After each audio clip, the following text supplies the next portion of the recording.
நம்மளுடைய வீடியோஸ்லாம் இன்ஸ்டாகிராமில் பார்த்துட்டு கஸ்டமர் ஒருத்தர் நம்மளுக்கு கால் பண்ணார். தம்பி நான் வடபழனிலேருந்து போரூர் வந்திருக்கேன், எனக்கு ஏசி மாட்டி தர முடியுமான்னு. சரி ஓகே சார்னு சொல்லிட்டு நம்மளும் டேரெக்டாக கிளம்பி லொக்கேஷன் போய்ட்டோம். அங்கே போனால் எல்ஜி டியூவல் இன்வெர்டர் ஏசி தான். அவுடேரே கொஞ்சம் டஸ்ட்டாக இருந்தது. இன்டோரை பிரித்து பார்த்தா காயில் ஃபுல் பிளாக்கு. சார் இது வாட்டர் வாஷ் பண்ணிடலாமா சார் அப்படின்னோம். ஓகேப்பா பண்ணி கொடுத்துருங்க அப்படின்னாரு. சரி நம்மளும் இன்டோரை தனித்தனியாக பிரித்தோம். தனித்தனியாக பிரிச்சுட்டு வாஷ் பண்ண ஆரம்பித்தோம்.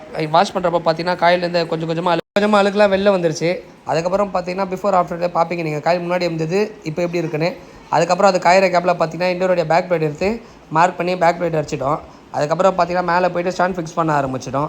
ஸ்டாண்ட் ஃபிக்ஸ் பண்ண கேப்பில் நம்ம ஃப்ரெண்டு என்ன பண்ணோம்னா, கஸ்டமர் இருந்த பைப்பில் போட்டு கொடுங்கன்னாரு. பெண்டில் வச்சுட்டு அவுடோர் தூக்கி உட்கார வச்சுட்டு பேஸ் போர்டெலாம் போட்டு இண்டோர் அசம்பிள் பண்ண ஆரம்பிச்சிட்டோம். இண்டோர் அசம்பிள் பண்ணி முடித்த உடனே இண்டோரை தூக்கி லாக் பண்ணிவிட்டு அதுக்கப்புறம் பார்த்தீங்கன்னா அந்த பைப்பில் கம்ப்ரஸர் சைட்லாம் ஃப்ளார் டைட் பண்ணிட்டு அதுக்கு பக்கத்து வீட்டு வழியாக போய் தான் ஃப்ளார் டைட் பண்ணுற மாதிரி இருந்தது. கீழே இறங்கி 2 ஃப்ளாருமே டைட் பண்ணிட்டு மிஷின் ஆன் பண்ணி கேஸ் செக் பண்ணோம். பக்காவாக இருந்தது. இந்த மாதிரி சர்வீஸ் வேணால் கீழே இருக்க நம்பரை கான்டாக்ட் பண்ணுங்கள்.